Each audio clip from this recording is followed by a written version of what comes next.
Welcome everyone to our event this evening on the risks of safeguarding reputation at all costs. My name's Rosemary Langford. I'm Harold Ford Professor of Commercial Law and Director of Melbourne Centre for Commercial Law here at Melbourne Law School, and it really is my pleasure to welcome you here tonight. So let me first say that Melbourne Law School acknowledges the Wurundjeri people of the Kulin Nations as the traditional owners of the land on which the law school stands and pays respects to their elders past and present. In terms of introducing our panel, we did circulate more detailed bios. So just briefly, Will Harvey is Director of Sustainable Value Creation at Melbourne Business School.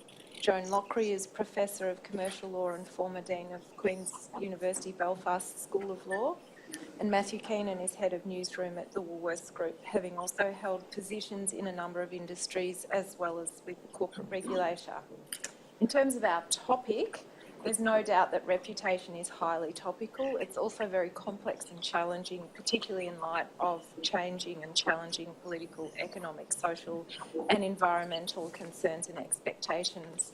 In the corporate legal sphere, reputation has been specifically recognised as one of the interests of a corporation for the purposes of the duty of care, skill and diligence in Section 180 of the Corporations Act, most notably in Justice Edelman's celebrated decision in the Storm Financial case, in which he explicitly recognised the importance and value of a corporation's reputation. More recently, in the Star Casino case, ASIC and Beckia, Justice Lee referred to reputational harm and reputational risk multiple times.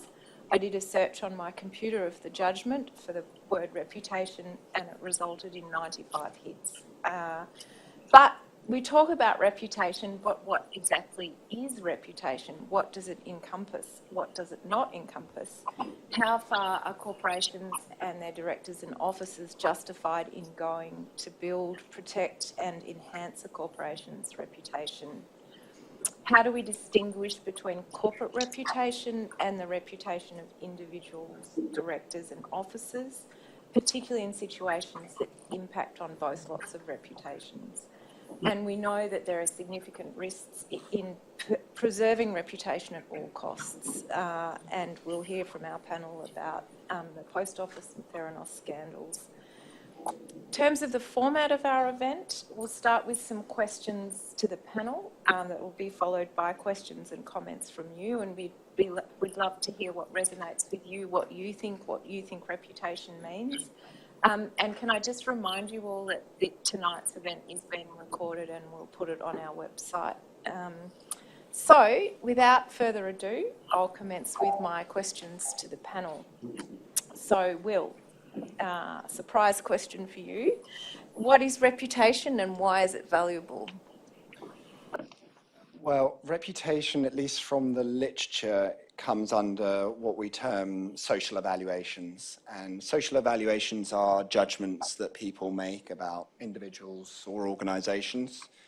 They could be issues to do with trust, legitimacy, status, stigma, and reputation is one of them. I think a really important word is perception.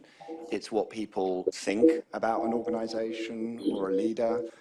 And because it's perception, I think it's very important for people to recognize that that doesn't necessarily always mean it's fact.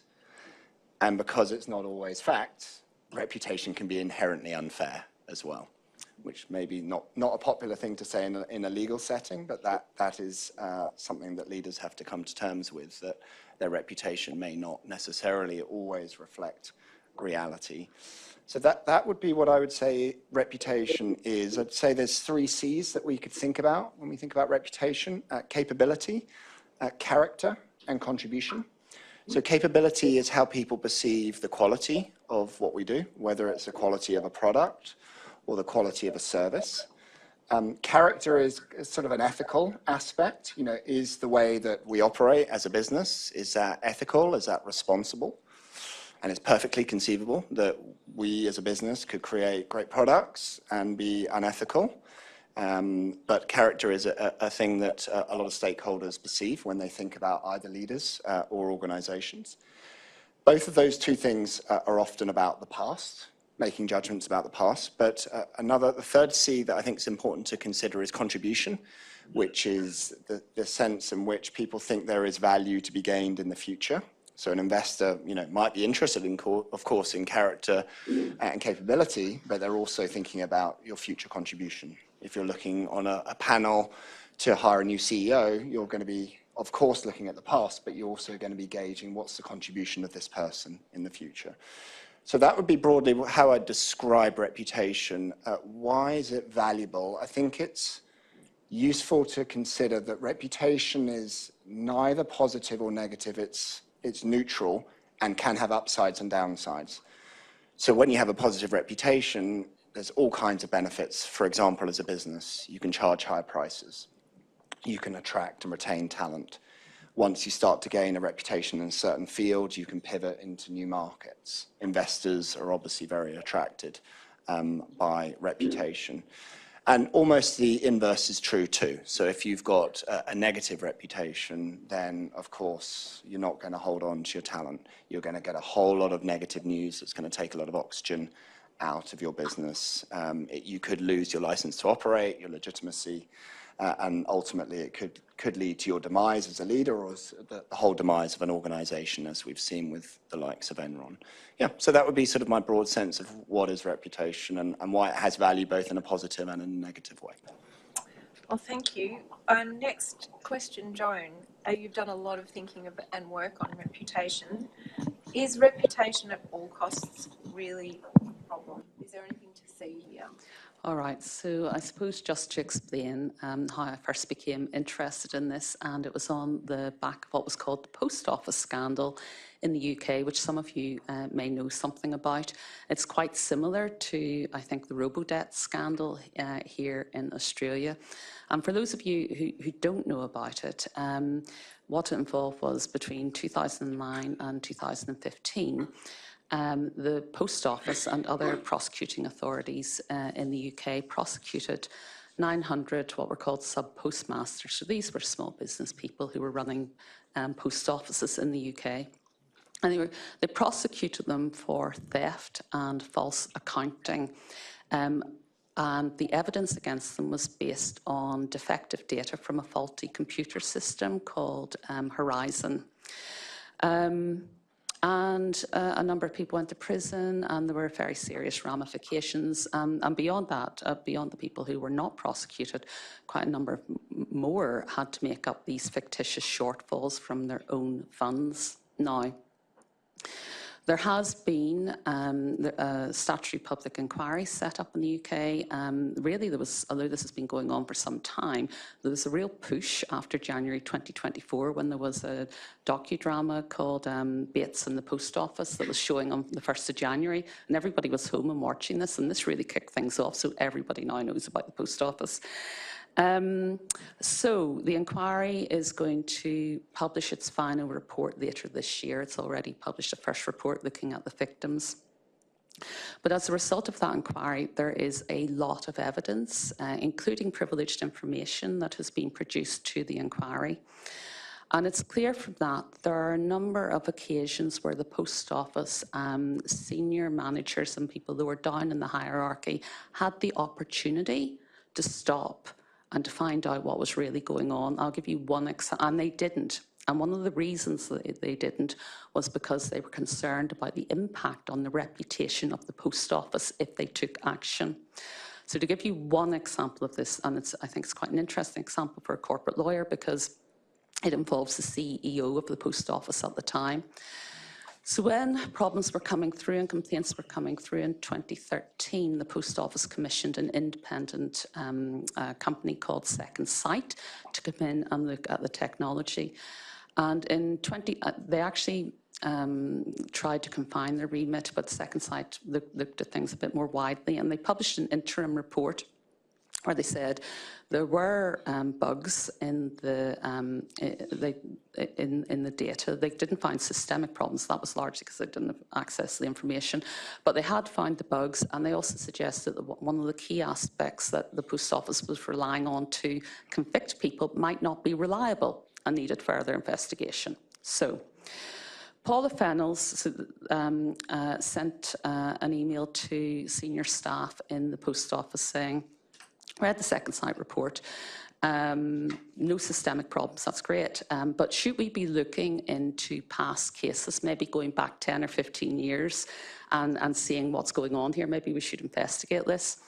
And the head of communications, Mark Davis, emailed her privately, personally, and said, basically, you know, really concerned we start talking about looking into past cases because it's going to blow up. It's going to be all over the front pages. It's going to blow it out of proportion. So I wouldn't go down this, you know, this route.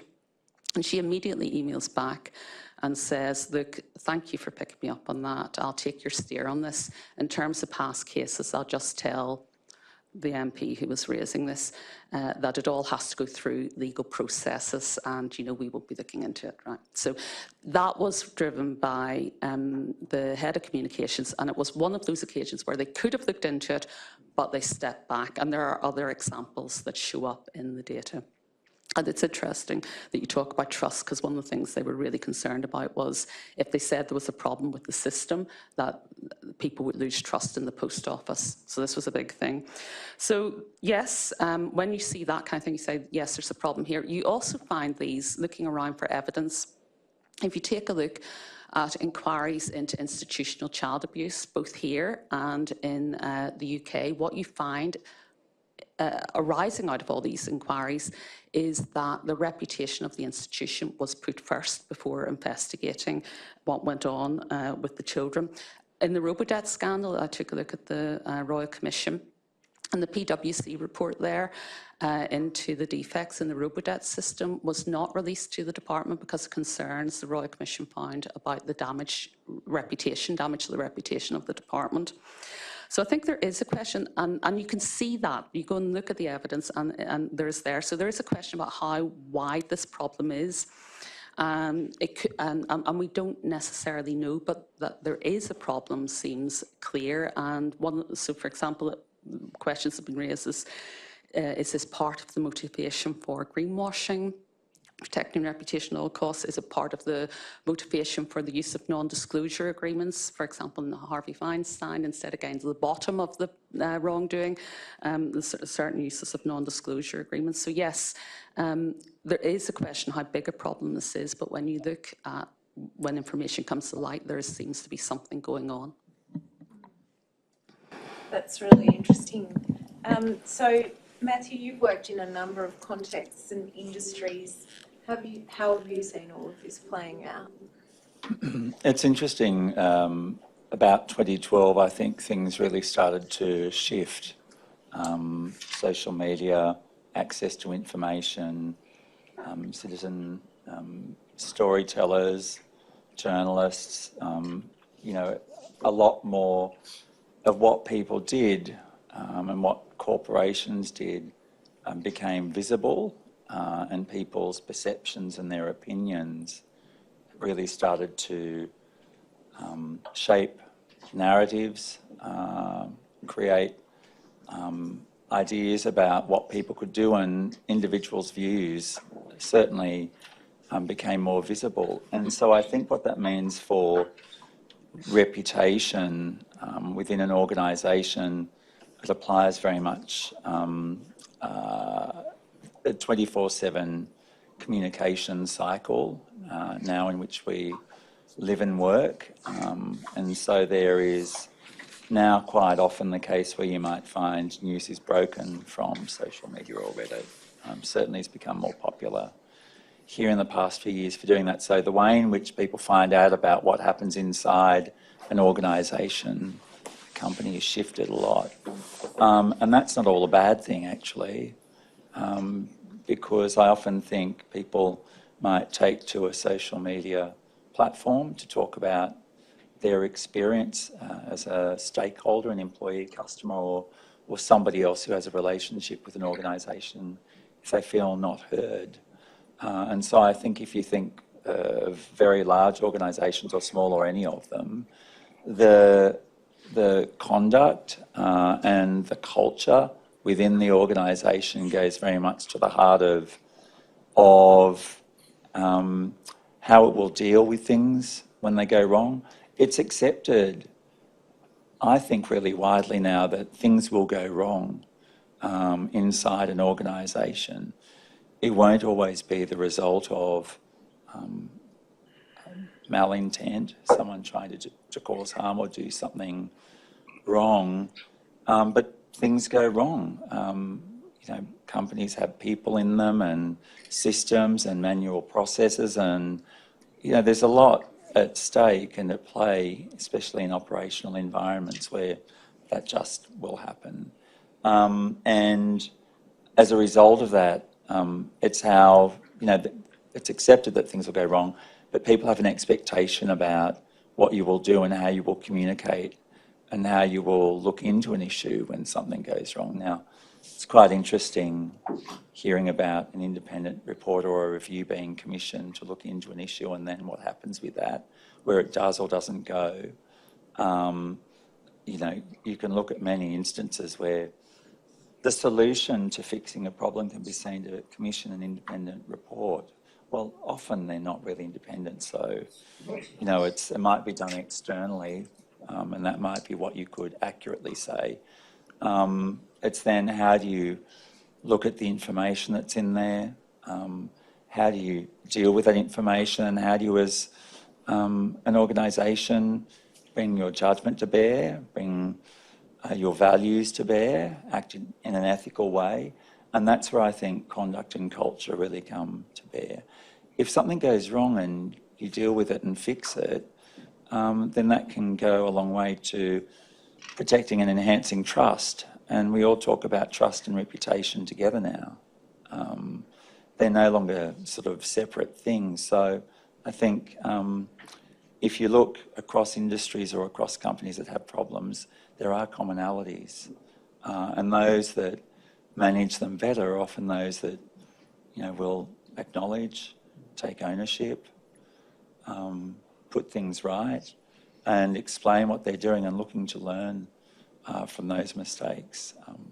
And often what you might see is those that obviously don't, and some that might try and defend reputation at all costs.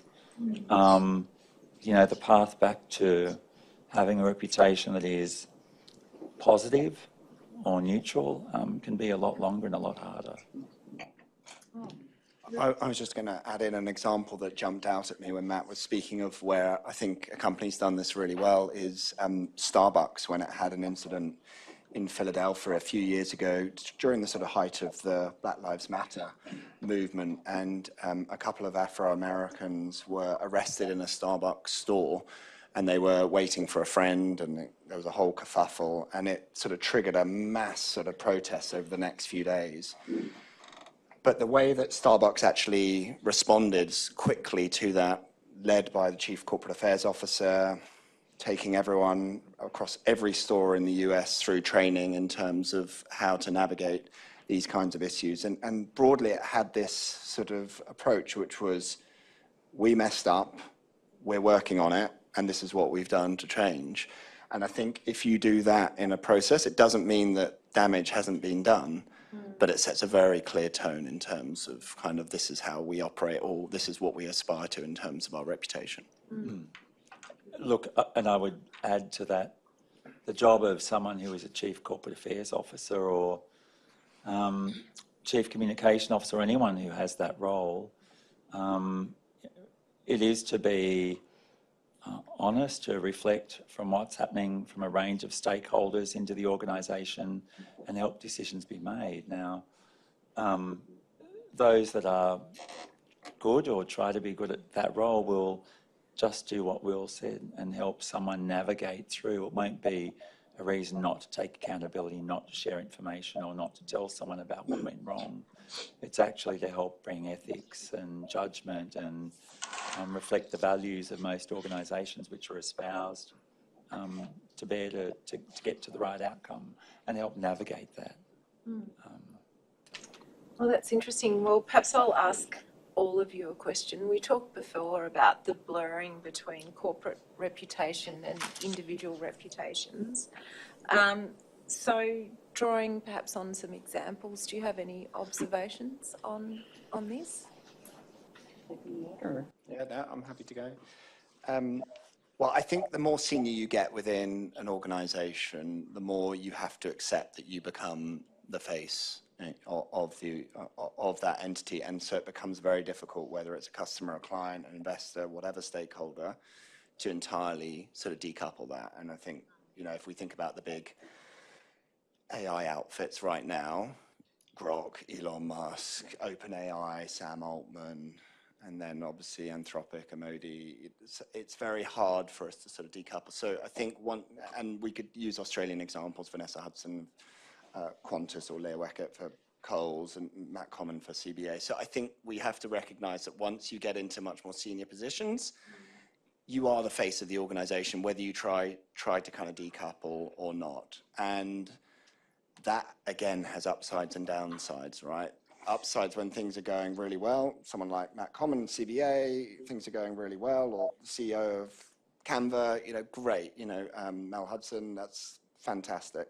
But then it also works the other way as well. So, Richard White of Wise Tech, or during the Optus scandal, Kelly Bayer Rosmarin, for instance, you can't sort of escape that kind of challenge. So I would just recognize that whilst conceptually they seem quite different, once you get into senior leadership roles, and the same could apply to managing partners of law firms or consulting firms, it does become very difficult. And the way to mitigate that in some way is, obviously you need people to be the face of your organization, because leaders are important in terms of telling stories, creating energy, getting investment, et cetera, but you have to recognize from the other side of the ledger that journalists or influencers also need to tell stories in order to get clicks and sell news. And if we were to code all the news in the last week, there is a preponderance for more negative news. So there's this sort of double-edged sword. On the one hand, you want people telling stories and you want a face to an organization, but there is also a burden of celebrity, and every organization comes up against that, and the CEO will often cop it for that. And I think that blurring also has implications for directors' duties in terms of, individual reputation, corporate reputation, acting in the interests of the company, particularly when they become so intertwined. Anyway, Joan, did you want to comment? Yes, so I suppose what I'm interested in is why things go wrong. So I guess I'm a bit on the pessimistic side. And there's lots of good practice. And just to pick up, I think a lot of it does come to culture.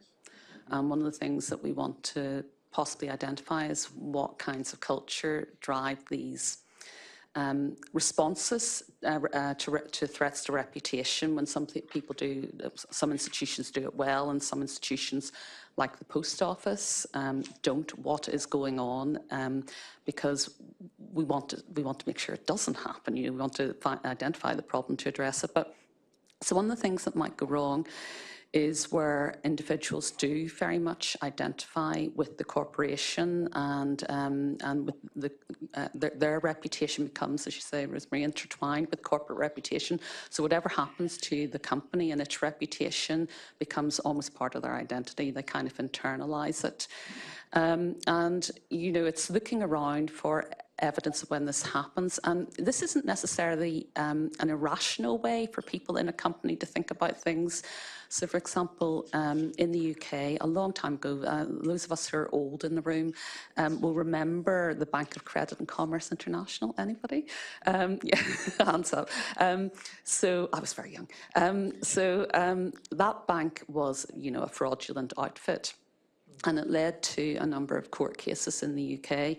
And one of them reached the House of Lords, which was at that time our highest court. And it involved a couple of individuals who had worked for the bank and who were unable to get a job in financial services. They had done nothing wrong. They were completely innocent of any misconduct, but because they had worked for a fraudulent institution, their reputation was tarnished by the reputation of the bank. So it's not necessarily irrational that you see your reputation as intertwined, although that is an extreme case.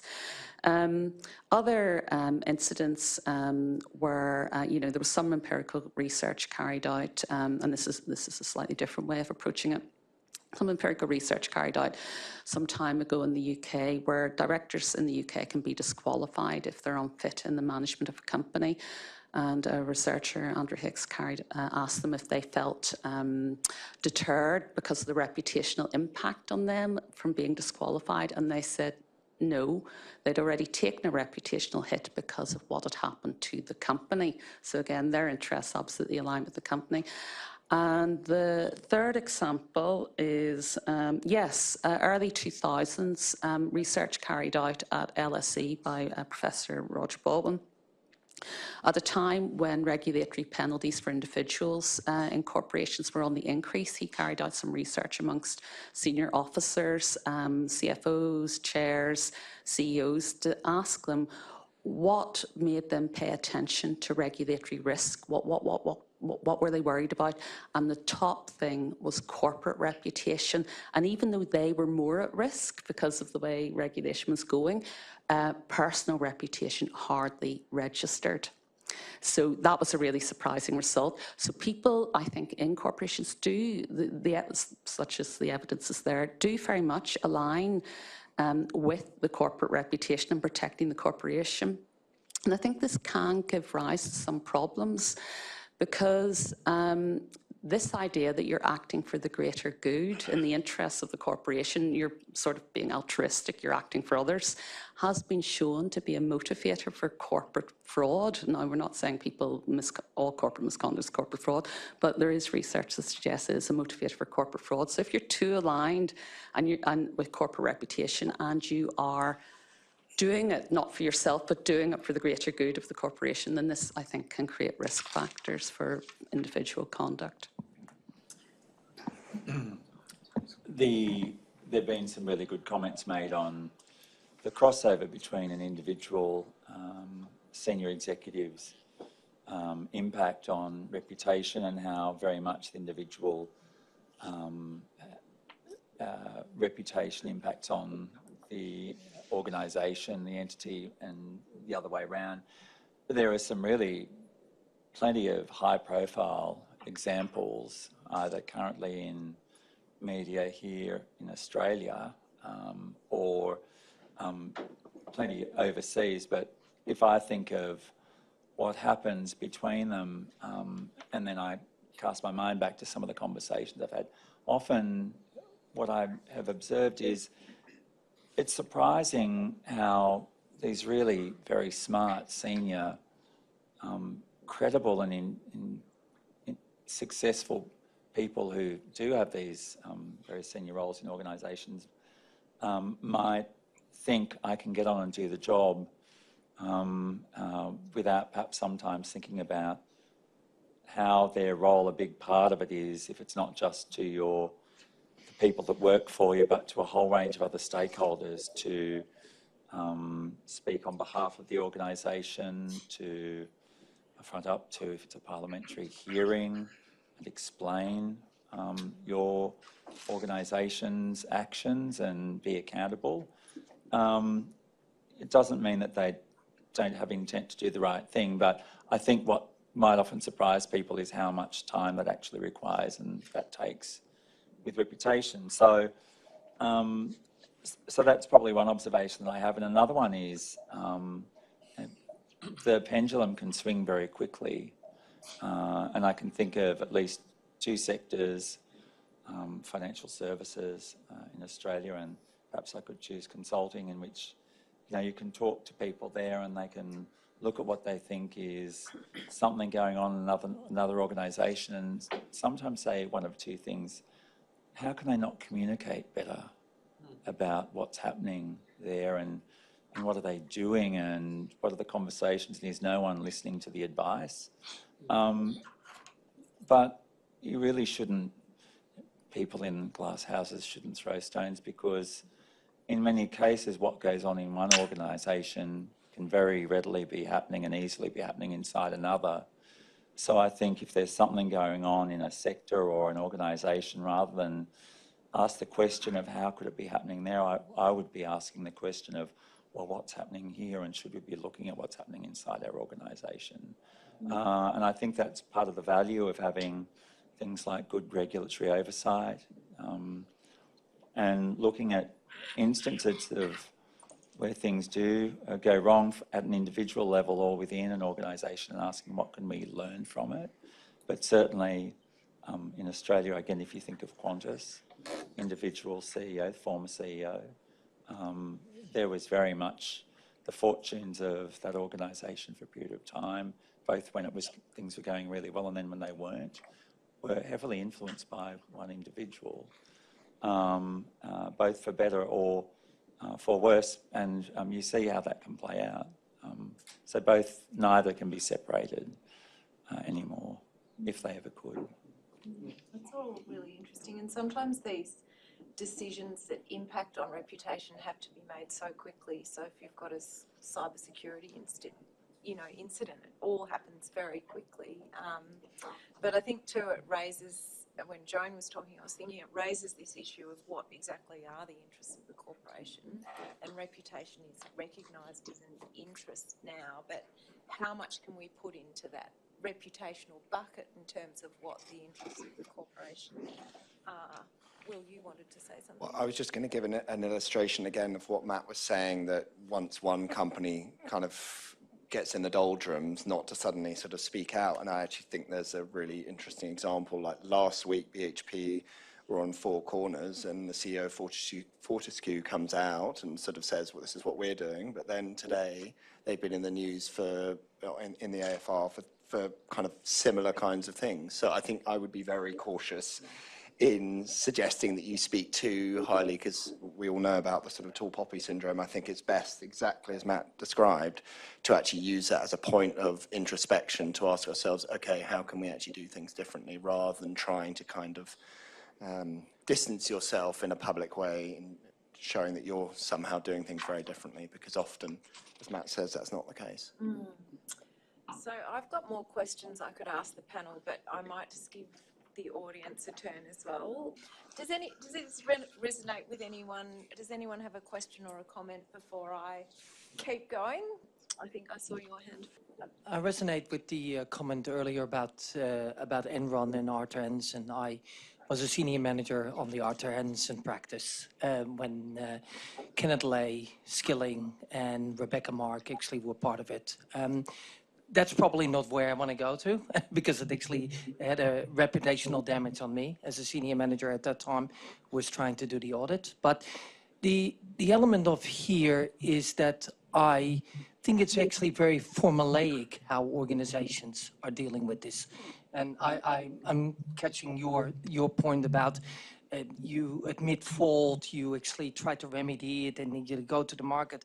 I think actually everyone is actually copying each other. Where's the genuineness of actually remorse, morals, and values, and to stepping away actually when something really happens that you know about, and then still trying to keep on your job? That actually is kind of like the issue that I actually have with all of it. Yeah, no, I agree. I think this whole authenticity aspect is absolutely crucial, and it's probably a difficult tension for some of these organizations, because I suggest that they're probably being advised by their legal team not to say a whole lot whatsoever. And it may often, what the legal team says may be orthogonal to what their communications team might be suggesting. But I totally agree that in general, there is a paradox, which is that by being more authentic, you might on one level come across initially as vulnerable individually and organizationally, but actually in the medium to long term, it's my belief that that actually will be greater strength for both you personally and for the wider organization. Whereas if you put the sort of the armor on and deny and push back, that might be a good short-term strategy, but long-term, either in a regulatory way or in a wider reputational way, it won't serve you well. That's a good reminder in a law school. Thank you, Will. Thank you. My question is, in having reference to some recent scandals, PwC and currently KPMG, literally at this moment, is the cover-up is often worse than the crime. Why do you think leaders and executives continue to cover up instances instead of just actually proceeding and, being transparent with the public? I'll just answer in relation to the post office, and they don't believe they're I mean, yes, I think there were people who were covering, and that's being looked at by the police at the minute. But certainly, in terms of the stuff that I've seen, the head of communications thought that the report was wrong and was absolutely certain that the system was intact.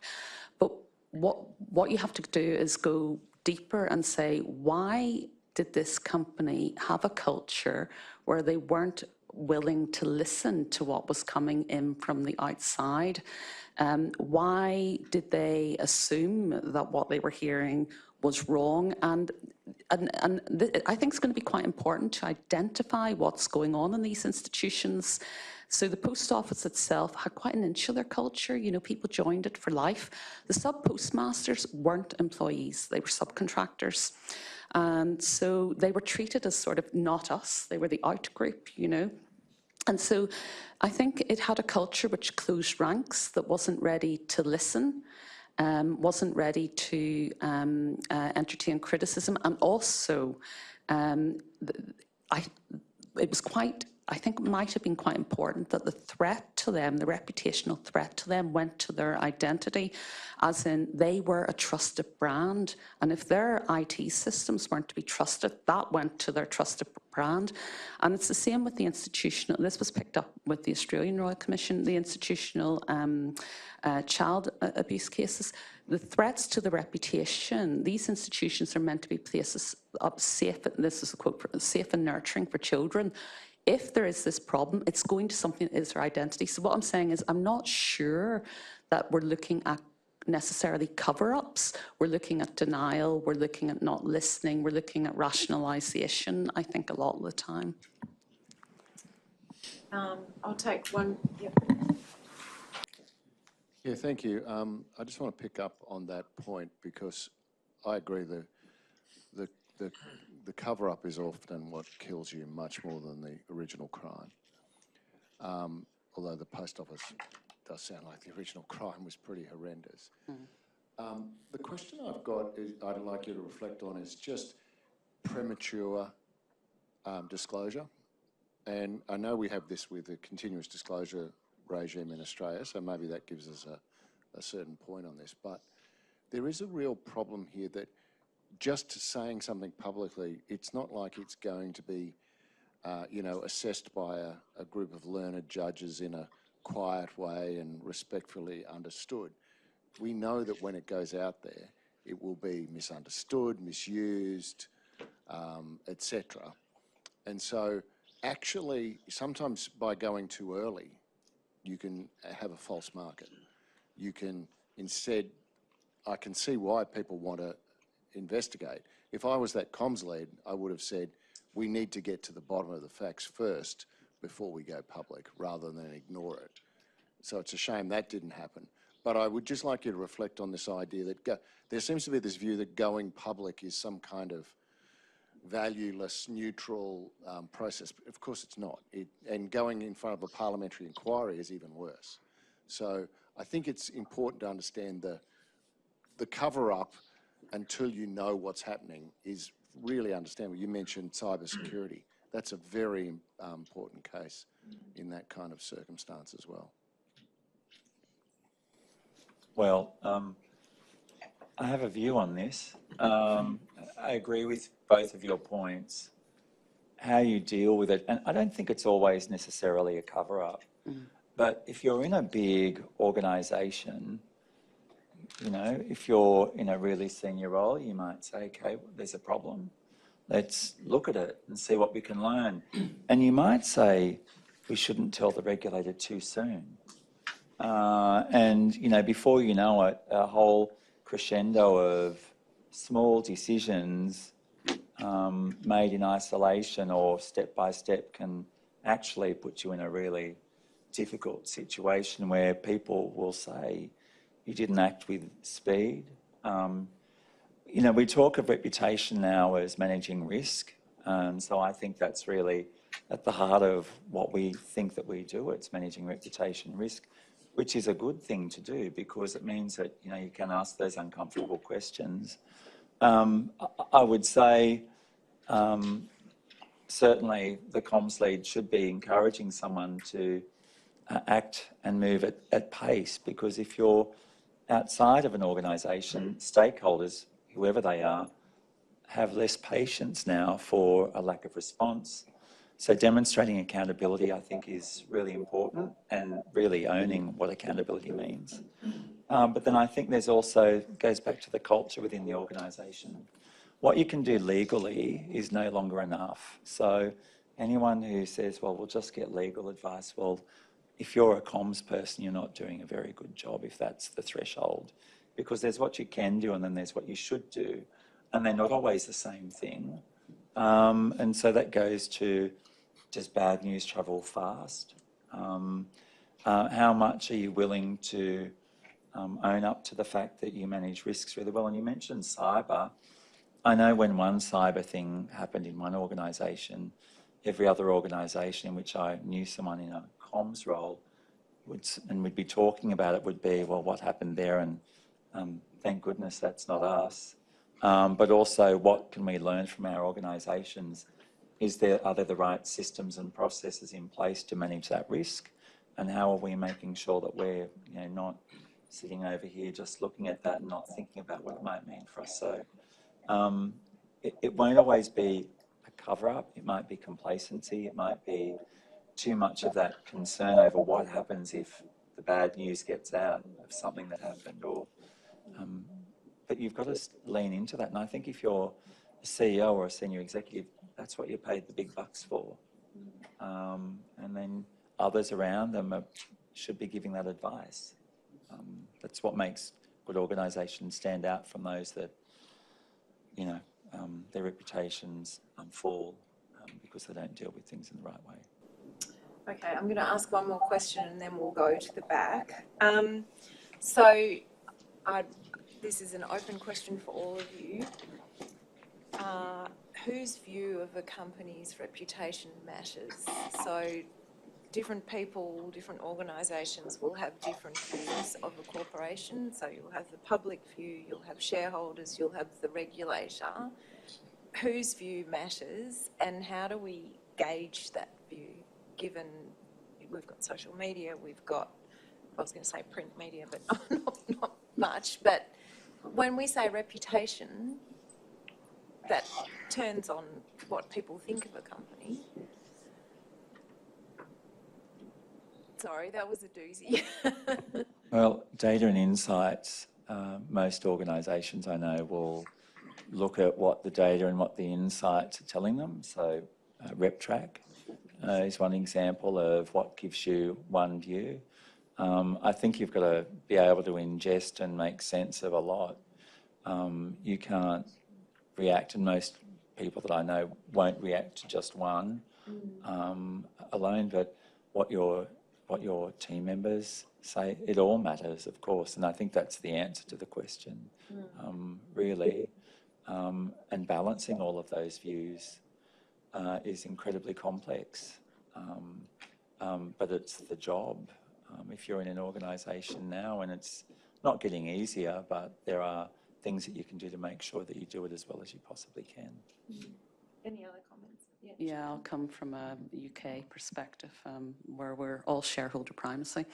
And I mean, I think the answer would be your audiences, your reputation ultimately matters with the shareholders. Now that might mean, that almost certainly will mean in many cases, taking into account your reputation with a whole range of stakeholders, but ultimately it's going to be the shareholders. And I'm putting in mind here of a company, let's just say, a company, and where, it has a lot of negative press, but share price keeps going up. The shareholders are happy with what the company's doing, and so, its reputation is fine, but it's a big polluter, and there's a lot of activism in and around it. And ultimately it is what the shareholders think, I'm afraid. I don't know if that's pessimistic, but as I say, that will mean taking into account different audiences depending on whose audiences are important for shareholders and share price. Well, there's quite a lot of research into this sort of thing. as well. Did you want to say anything, Will? Otherwise, I'm conscious I said to the lady at the back that she could ask a question. I'd only just say a brief comment that I think we should layer on top of that. I think one of the biggest risks that we face in society at the moment, which is polarisation. And there is a risk that you equate the most salient issue to the noisiest people. Yes. Because in all kinds of different spheres. So I like Matt's comment around just making sure you take a kind of a broad brushed approach to understanding your reputation. Don't place too much weight on the loudest, because that may just be the polls rather than capturing kind of more of the centre ground. I would say I agree with your point around shareholders, and it certainly used to be a view here that the shareholder outcome is really important, but I've certainly seen organisations where profit before purpose no longer serves you well, and that can often tie in with a reputational challenge, and then share price goes down. Guess what? People focus on it more, and customers choose to go elsewhere. So I think certainly my view would be that is not enduring, and it will turn at some point for the big polluter or whatever industry it is where someone thinks that our stocks are riding really high, we're really good. And hubris usually brings people undone in circumstances like that, if you believe that you are, that's all that matters. So it's less, I think, less of you now, perhaps here than it used to be. I think it's interesting in terms of corporate law theory, and also in terms of the blurring between financial and non-financial risks, if you can separate those still. But person at the back who's been very patient. Picking up on the point about voluntary disclosures and about lawyers saying one thing and comms team saying the other, as one of these lawyers, we're actually finding that it's the businesses that are probably a bit too scared to go beyond what they strictly have to say, especially on environmental and social impact issues. And it's the lawyers encouraging them, when they are doing really great things, to tell the market about that, but very accurately. But often we find they just won't take the risk. So how can companies feel more comfortable to strike that balance, and to let consumers and audiences know some of the good things that they're doing, because we need that to become more normalised to motivate other companies to be investing more in these areas? I think that it comes down to culture again, and I think leaders have to really drive that, incentivize that.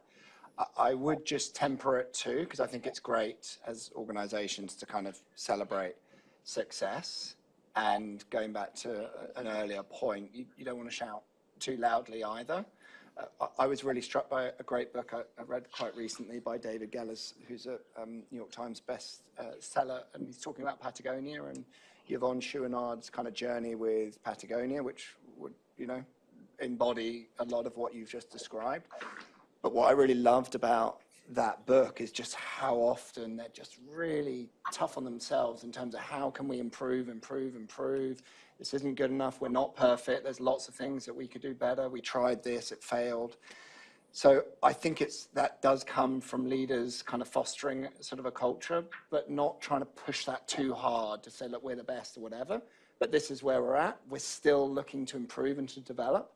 And I think if you start to get that culture, you'll get others emulating it. And the great thing, coming back to that Patagonia book, that struck me was not just what Patagonia has achieved, but how the industry has elevated its own standard in terms of responsible supply chain, quality of products, labour, et cetera, et cetera. Long way still to go, but that would be the approach that I would advocate for. Patrick?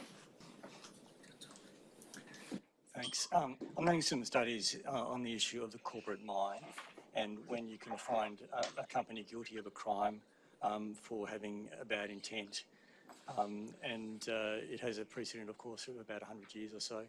I was wondering if the panel had any thoughts on when reputation might lead to a company having the required bad intent.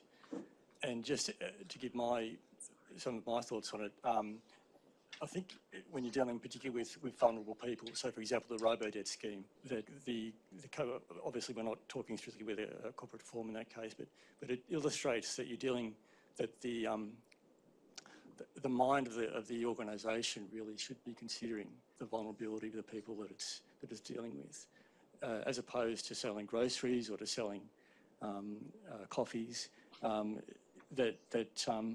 The particular business that you're in, the way that you're earning your value, you need to be, the company needs to be aware of the vulnerability that people can be in relation to your business. Would you like to comment or? Well, I know that there's been some interesting work done by an academic called Elise Band, on systems intentionality, and that seems to me to be, because quite often, as you know, the mind of the company is quite separated from the body of the company that's doing the action, the senior managers, unless a liability is stipulated in statute to be attributed further down the line, it's really very difficult to attribute liability to the intent. But I do think the systems intentionality point is really the way to go in these large companies. Even in the UK, it's really just the small companies that get done for the criminal offences where the directors are actually doing the stuff or really, really up close to stuff, but the directors are distant from it. It's really difficult unless there's particular statutory criteria that allow for it. I think it's a really interesting point because it does raise the issue of what's the corporation. It's an artificial entity, and this blurring of, what you were saying, Will, about, people identifying the company with the CEO. And I think Patrick's point raises all of those issues as well, which makes reputation even more complex in this setting. There's a good book, by the way, if you're interested, by someone called Margaret Heffernan, called Willful Blindness. I think there's a second edition that's just come out, which really talks about this intersection between kind of individuals but the organisation. And she's constantly giving examples of where leaders particularly are sort of turning a blind eye to issues that are right in front of them and just sort of kind of glossing over what's really in front of them. I think that goes to the heart of what you're really talking about, and this sort of separation between mind and body. But it's a really good book, and there's a whole lot of work that she's doing in that space that really resonates with what how a lot of companies have kind of fallen foul. And then I've had my back to this side of the room, I'm sorry, but Joan, you comment. And just to say, there have been some developments in the UK. We have the failure to prevent fraud that's just come in, and the guidance on that is, so you have a defence, the organisation will be guilty of fraud if somebody commits it for the organisation's benefit, but it will have a defence if it has systems in place, reasonable systems in place to detect fraud, or prevent fraud, I should say. And the government has issued guides saying that responsibility sits with the board ultimately. Now they're going to delegate it out, but it's a way of, you have to make sure you've got systems in place. And also our UK Corporate Governance Code now is placing more of an onus on boards to have oversight of their compliance systems. They're going to have to certify the effectiveness of those compliance systems from 27 onwards. So there are steps in place to try and make the board and those senior in the company, and their attention is pulled in many different directions, but to pay attention to these things a bit more. Interesting. Over here. Thank you.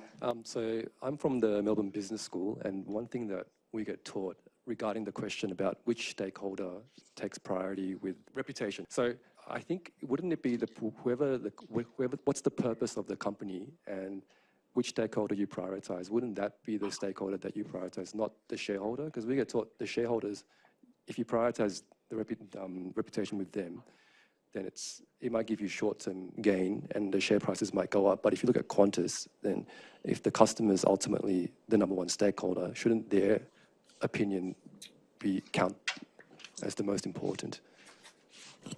Very interesting. I guess it depends on what are the interests of the corporation, and short-term, long-term, and that issue that we talk about a lot as corporate law academics. But Will, would you like to I love talk the way from you the give me the hospital pass. perspective? Well, I mean, of course, we're just assuming that they're corporations publicly listed. If they're not, then clearly the shareholder is not the primary stakeholder. But I think you have raised a really interesting point about this intersection between purpose and reputation. And purpose is something, that's the why the organization exists. That is the kind of the impetus behind your strategy. So that should be in any legal structure, that should be your kind of North Star, your guiding force that, is driving your strategy, it's motivating your people, it's kind of informing the kinds of products and services that you're delivering. So absolutely, for me, purpose, should be that kind of driving force. And arguably, you have more control of the purpose than reputation, because purpose is something that you are strategically making a choice of. You've obviously got to operationalize that. Whereas reputation, as I alluded to in my opening remarks, is something that ultimately other people decide on through their own judgments. Of course, you can try and shape that, but ultimately reputation is something that other people control. I think that's interesting because I think in my work I'm looking at the link between purpose and social license to operate, which in turn impacts on reputation. The only other thing I'd say is that you've got to be careful if you say you've got a purpose to walk the talk, and not say, which has happened with certain supermarkets that have been in the news, be careful when you're saying we've got this purpose that your actions actually meet that. But I think that's a good question. We've probably got time for one more question if you want to save the panel for my final question. But does anyone have another question or comment, or is that Bruce? This may be an unduly broad one to finish with, but I think, we live in a society where for some time the volume of information available to all of us has been increasing constantly. The number of people it is available to has been increasing, the proportion of the population. The amount of time that they have to evaluate that information and sort of make decisions on it hasn't been increasing, and probably has been reducing to the extent that they are expected to be ever more efficient. So just in terms of the effect of this on reputation and what it means for corporations and more broadly for society, one conclusion might be it means the management of that process, the management of reputation is more important than the reality in terms of the actual impact, because that impact is immediate. It is sometimes, huge, and it's much more than the impact of any enforcement mechanism these days. And those enforcement mechanisms are sporadic and rare, and they have an impact, like the post office and so forth, when it has a huge impact on the people involved. Everyone else is looking at that, and that has some impact, but probably most people will think it's not going to happen to us. And so they focus on the immediate effect. So my question is, what does this mean for corporate reputation, but also more broadly for our society, and what do we do about it? Resist the urge to look for easy solutions. I was just sitting here thinking of Google snippets.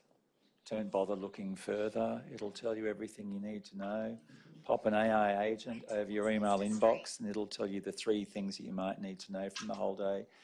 Resist the urge to find a convenient solution for information overwhelm that I think is just such a challenge for us all.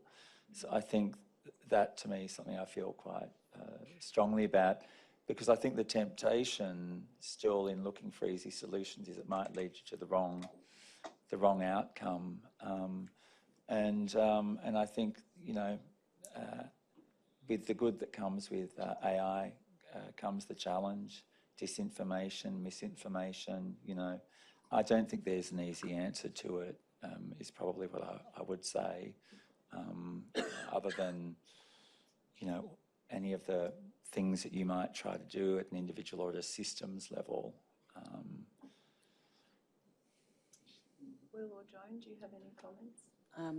It might be a slightly different answer, and I suppose it is what impact will it have on, worry about these things, will it have on boards' decision-making and decision-making of people within companies? And I think, given misinformation and given the amount of information, given misinformation, I think it's right. They have to be careful. I mean, when I interviewed directors a couple of years ago, you're right, they weren't bothered about enforcement. I mean, the law is very remote in the UK.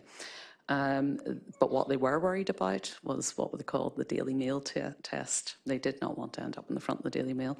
And it just seems that with the volume of information and the misinformation, I think you're right. You have to just stick to trying to do the right thing, because you might not be able to control the message.